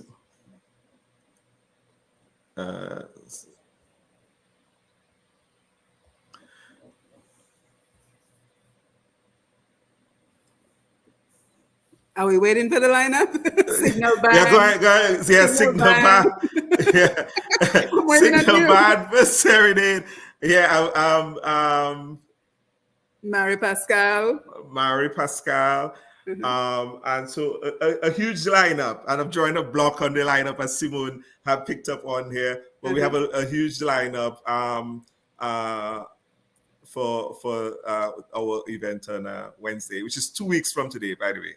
Yes, and that's going to be October 25th. And again, it's an elegant event. So we're talking about upscale. We're talking about none of the nasty business music. So we have Signal Band, First Serenade. We have Marie Pascal, Stephen Ravour.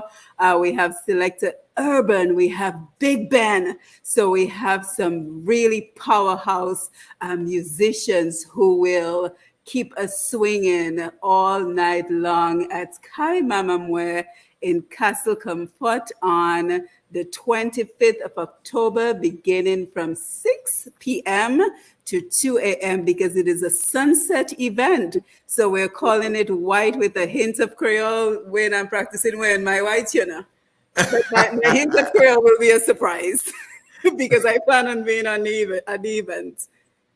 Yeah. So we have, I even have performers who, or artists who are still contacting us this evening. Yeah, but so we have Signal Band, First Serenade, like Mari Pascal, Stephen Revero, Big Ben, Selector Urban, and we're going to be at Kaimamamwe from 6 p.m. to 2 a.m.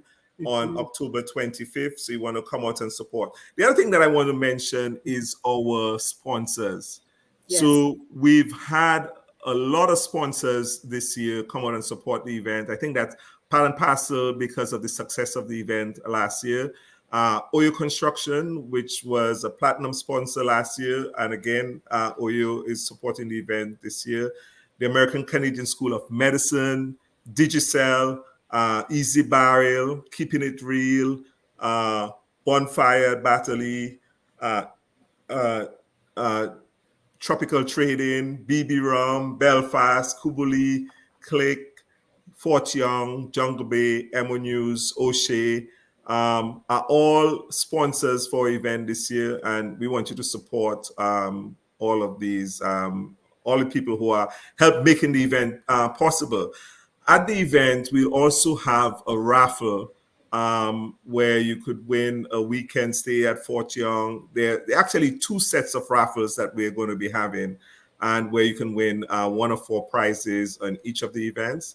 At our pop-up events around town, we've also been giving away tickets to the events. I think last night, 2 lucky people won 2 tickets each to the event. So you want to support those pop-up events. But most importantly, you want to go and buy your ticket at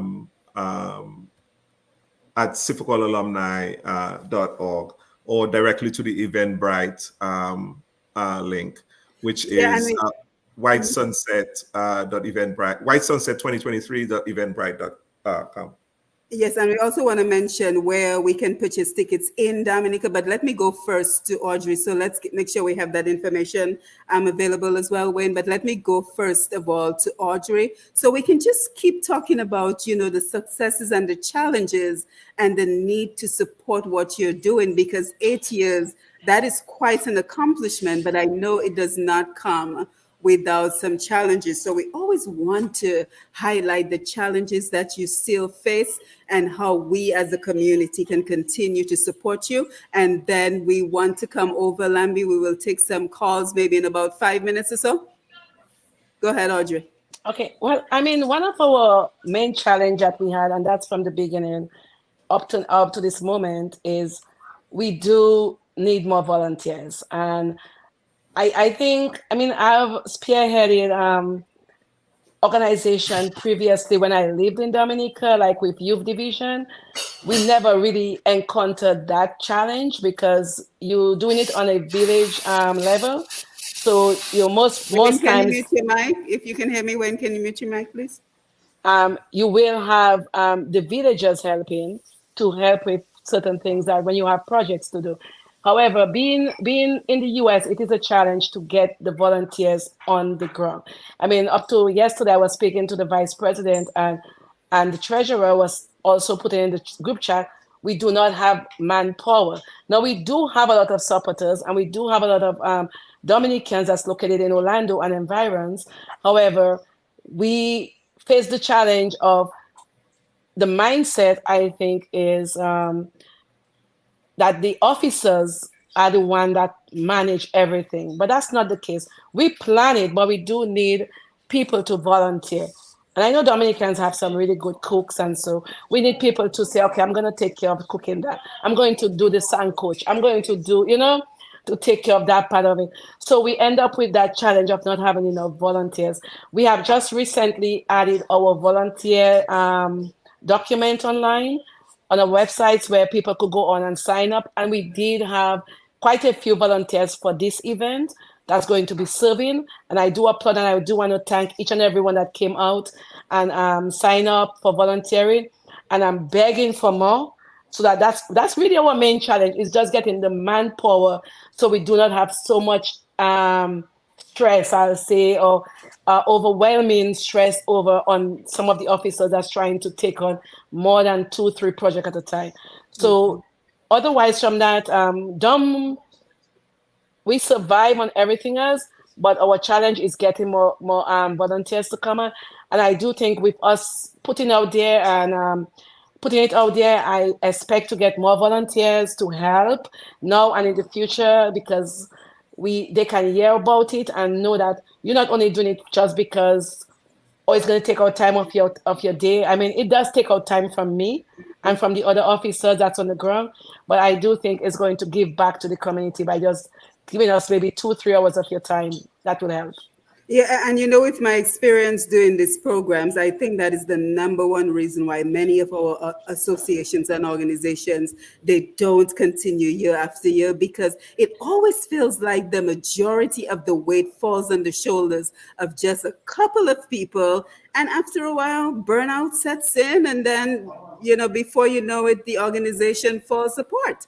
So the appeal is always there for more of us to volunteer, and Audrey will give us her contact information in just a little bit so that we can keep these movements. And I keep saying we have to turn our passion for Dominica into action for Dominica. And it's only a matter of making a donation of maybe 2 hours of your time just to support a worthy cause. So Audrey, go ahead and mute your mic while I go back to Wayne. And Wayne, I also want to mention as well that Q95 is a sponsor in kind of our program, because here Correct. we are on the big station, and we also may have a surprise. We're not letting the cat out of the bag, but we may have a surprise on October 25th.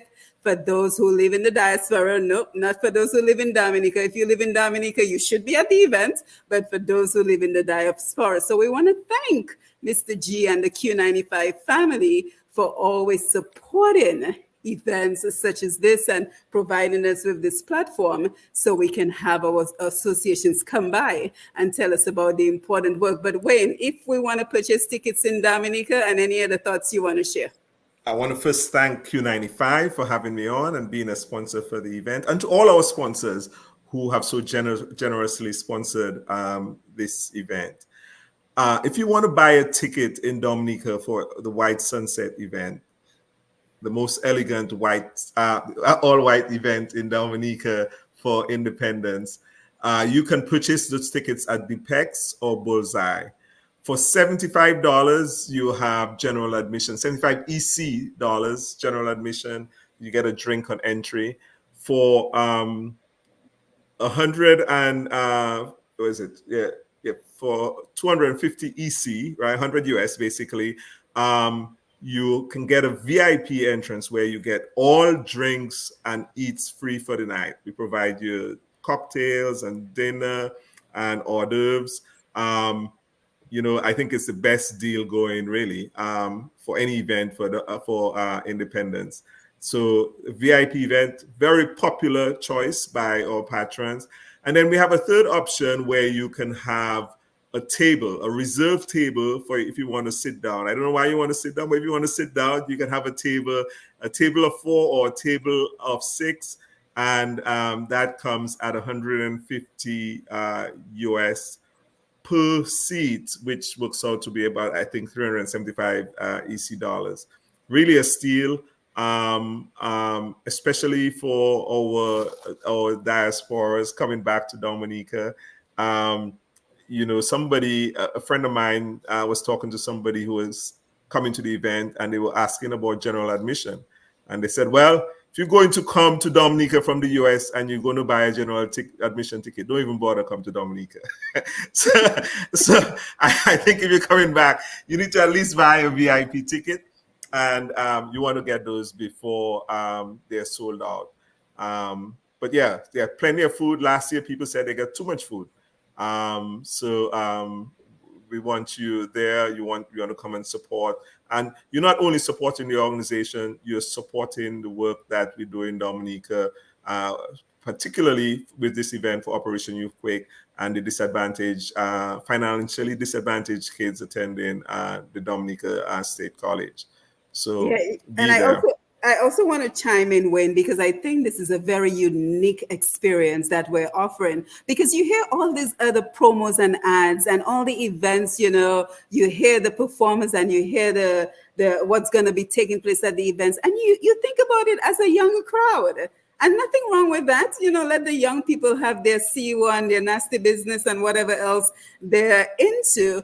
But I think for many of us who are coming home for the independence season, we're looking forward to have a grown-up experience. I heard Paul last night call it grown and sexy. So we're looking to have that grown-up experience where it is an opportunity to enjoy our music, enjoy our culture, enjoy our cuisine, and also an opportunity to network with other Dominicans from around the world. So just the ability to be in an ambience that is elegant and upscale, right? Where you can enjoy the Creole Festival season. So I think it is a very unique experience that we're offering. And also keeping in mind that the donations are going to a worthy cause. So I can see absolutely no reason, if you're in Dominica, why you would not want to be a part of this experience. And I'm sure if Audrey was in Dominica, she would be there too, right, Audrey? I Absolutely, was Audrey. just thinking, I was like, man, I'm going to be looking for tickets to go down now. I want to come. Right. So if you've not bought your ticket, you can book your flight and come just in time for October 25th for this white sunset with a hint of Creole events. Go ahead, Win. And it's in the middle of the week. We're not going to mess up your stuff on Friday, Saturday, and Sunday, but you want some action. You don't want to be in Dominica and there's no midweek action. This is the best midweek action on island. And so you want to come down early enough. You want to get there before Wednesday, or even on Wednesday, you can probably still make it. And so you can enjoy this event because you don't want to miss it. And if you can change your ticket, if you're coming on after Wednesday, change your ticket. I think there's still tickets available. I heard they're adding flights to Dominica to get people there before independence. So Audrey, you still have a chance to make it. Man, you have me thinking very hard, Wayne. I'm thinking. Thank you, guys. But let us go over to the studio. Lambi, let us invite our callers. Oh, do you want to push past 10? Push past 10. You want to use that push past 10 promo code to get your tickets at a major discount tonight. Go to civicalalumni.com or go to event Civical Alumni 2023 .eventbrite.com to purchase your tickets tonight. We have, because it's not going to get better than this. Yeah. Absolutely. So, Lambi, let's take a few phone calls. Let us have the numbers. And guys on Facebook, keep the comments coming. I am coming over to you. Roots Connection and Q taking your calls right now. The numbers are 449-3095, 449-3096, 449-3097, 616-4257. These are local numbers. The overseas number 305-432-9624. And run those again. 449-3095, 449-3096, 449-3097, 616-4257, and 305-432-9624. Back to you, Simone. Yes, and again, if you tuned in late, this is a double-header program that we're having. So if you missed the beginning of the program, you can always go back to the beginning of the program on Q95 FM radio, on Facebook and YouTube, as well as Push Past 10 for the beginning of the program to see everything that we talked about. But right now we are speaking with two of our Dominica associations, and they're telling us how they are working to advance our culture and our people. So let us head over to Facebook. Let's see what everyone is saying. Carl Coffee James says, my peeps are here. Greetings, family. He says, Wayne and Pablo, big up. Lorraine Del Sol, always lovely to have you on board, Lorraine. She says, congratulations, Wayne. That was wonderful. Keep up the excellent work. She says, Audrey, I have lots of soccer balls. I could donate. I will contact you. Absolutely. Annie Edwards, sorry, your time is up. Not sure what that is referring to. Annie, maybe you can elaborate. Lorraine also says, I will make a donation, but unfortunately, it's on the same night as Miss Wobdwiet, which I am a sponsor. And then she continues by saying, I may be able to catch 2 hours of the all white. Absolutely, Lorraine, you can come on over, catch 2 hours of the all white, make your donation, and still be a part of Miss Wobdwiet's in Dominica. So, guys, let me come back to you as you tell us anything else you would like to share with us at this point. Audrey, go ahead. Wayne, give us a sec. Okay, so what I would like to say is really to encourage everyone to go ahead and visit our website, volunteer. We also have our last year event that's going to be coming up in December. That's an annual event. It's a dinner event, black tie event. You can purchase your ticket on the website also. There is a link on there that you could purchase your ticket. So if you're not able to make it for Saturday, this is giving you enough time to get the day off, get the weekend off. If you're far from Orlando, purchase your ticket in advance so that you could make it for the event on in December. Okay, that's December 10th, and that's an annual event. And those it's a fundraising event for a what it calls in Dominica also.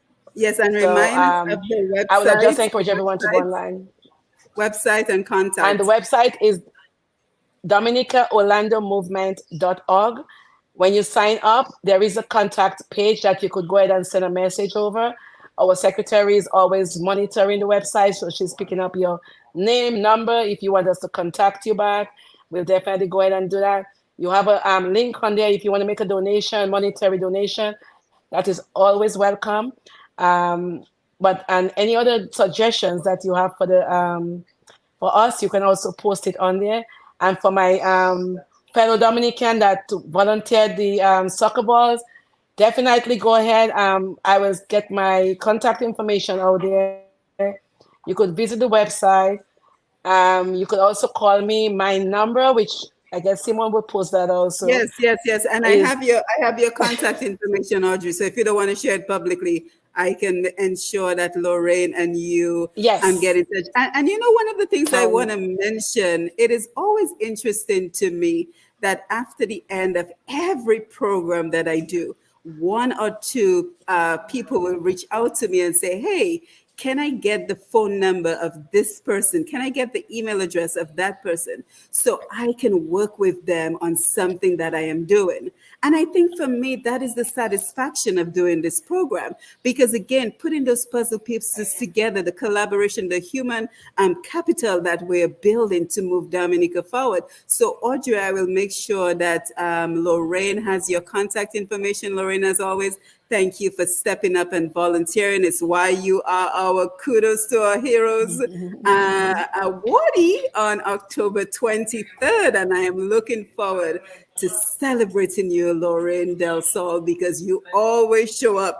You know, Lauren is very special. I have to send her the link to the program every week because she is such a special member of our family. So again, Lorraine, thank you for that. And I look forward to seeing you on October 23rd when we celebrate you and all that you do for Dominica. Wayne, over to you. Some thoughts you would like to share.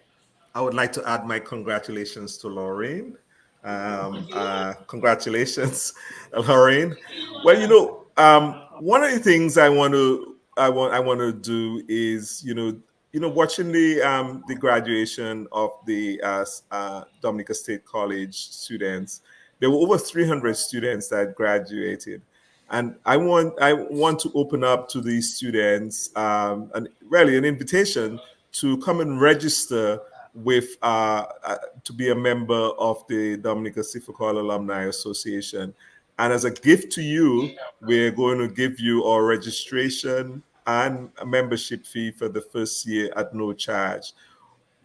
I think I'm getting younger every day, but we need some additional young people on board to help us do the work. And I know there are also a lot of past students, not only the 300 students that graduated this year, but past students out there who are wondering. Please contact me. Simone can provide my information, or you can go to the civicalalumni.org website and register and fill up the information and send it in to us. We'll get you registered. We have a membership committee who will contact you and guide you through our process. But come on and join us. I also want to highlight our upcoming event in 2 weeks. In 2 weeks, we have a White Sunset with a hint of Creole event. So it's all white with a hint of Creole. This event is headlined by Signal Band, First Serenade, Marie Pascal, Stefan Refour, Big Ben, Selector Urban. It's from 6 p.m. to 2 a.m. on October 25th, 2023 at Kaimamwe in Castle Comfort. We have our platinum sponsors, Oyo Construction, Ascom, Digicel, gold sponsors, Belfast, Kubuli, BB, GBA, and the list goes on. I've mentioned all of them. You have an opportunity to win a weekend at Fort Young when you're there, and many other prizes. I think there are about 8 to 10 prizes in total. But most importantly, you'll be supporting a worthy cause, that of Operation Youthquake, and that of students experiencing financial hardship at the Dominica State College. You really want to come out and support the event, have a good time while supporting a worthy cause. And if you are a Sifokol alum, you need to sign up. We had one person who was interested in joining, and they said, I only spent 1 year at Sifokol, but because of the hurricane, I had to go over to, I don't know, it's Antigua or what have you, to finish my education. We even welcomed the people who had interruption in that year where they weren't able to complete the 2 years at sixth form college and only did 1 year. You are welcome to add or to our ranks and help support us in this worthy effort. Reach out to me, reach out to Simone, or online at www.sifocalalumni.org, and buy a ticket for White Sunset and make a donation to our cause. We welcome you. Yes, thank you. Thank you, Wayne. Thank you, Audrey. And again, if you missed any of the details of the events, pushpast10.com, pushpast10.com. I'm collecting all the flyers of the events because I know not everybody's on Facebook, so not everyone will be able to go on the social media to see the events in your area. So I know we reach an international audience here on Q95 FM, and we're so grateful to be on this platform. But we want to make sure that in your particular area, if you're looking forward to celebrating independence, that you can see if a flyer is available for your area. So again, pushpast10.com. And if you have a flyer, you can always email it to me at pushpast10.gmail.com. But Wayne, just one final thing before we wrap up, because I think even beyond the event that we are talking about, one of the things that we've been talking about, because, Bernard Ito is a member of the Dominica Sifokol Alumni Association. And of course, we know him to be very tech savvy and very much an engineer. So one of the things that we're talking about that I'm very excited about is the ability to create a database of the skills of everyone who's looking to make a contribution to Dominica. For example, I know that Audrey is in the area of finance, right, Audrey? You're in the area of financial advising. When you're in the area of technology, I'm in the area of education. Lambie's in the area of communication. So the idea is to build that database so that we know who is competent in what area. And so we have that database that we can tap into to help us to advance in all the areas that we're trying to advance to. So Wayne, just take a minute and talk to us about that, because I think that is a very exciting opportunity. Yeah, one of the past organizations had already built a database of Dominican professionals, and what I did was I added that. I selected these people, and then with the intention of building on that. So yeah, Bernard was one of the people who was very interested, and we want to be that person or that organization that can really point you in the right direction.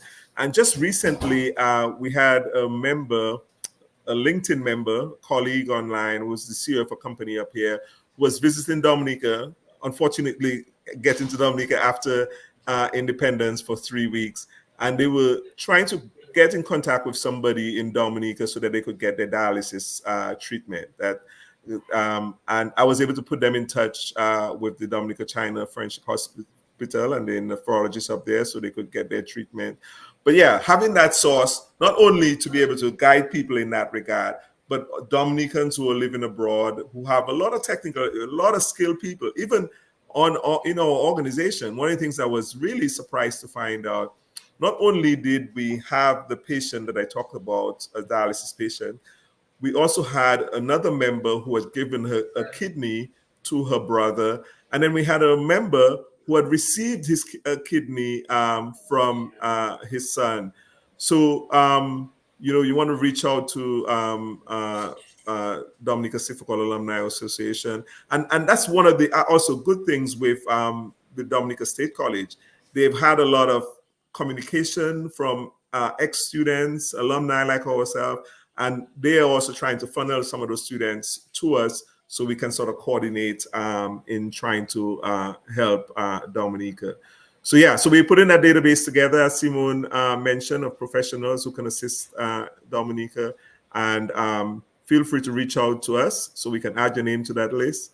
And also for you to join us if you're a member, so we can all put our heads together and help Dominica. This is an organization that's free of any political discourse or religion, just solely focus on helping Dominica. And anybody who sort of contradicts that will sort of be out of the group. We try to be really strict about that in terms of assisting Dominica, because those other discussions can be held elsewhere. And we have a very strong group of positive people, and we want to keep on building on that for Dominica. Yes, yes. So thank you, Wayne. Thank you, Audrey. Thank you for being here this evening as we talked about the role of our Dominica associations in advancing our culture and our people. I wish you best of luck for the events coming up this weekend for you, Audrey, October 14th. And again, pushpast10.com for the flyers.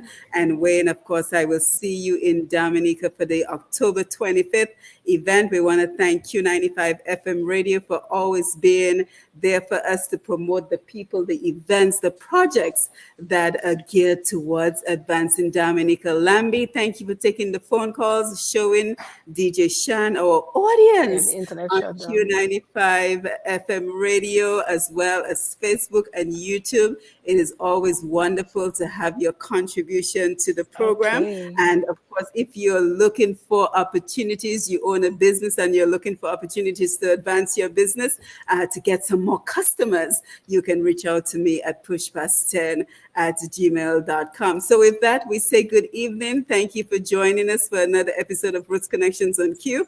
I am Simone Matthew, and until next time, you have yourself a wonderful evening. Wayne, thank you for holding down the program because the other two guests kept dropping off.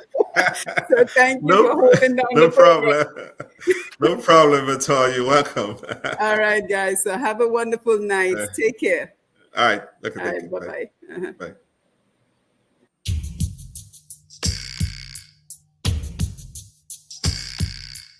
Joe Rastafari.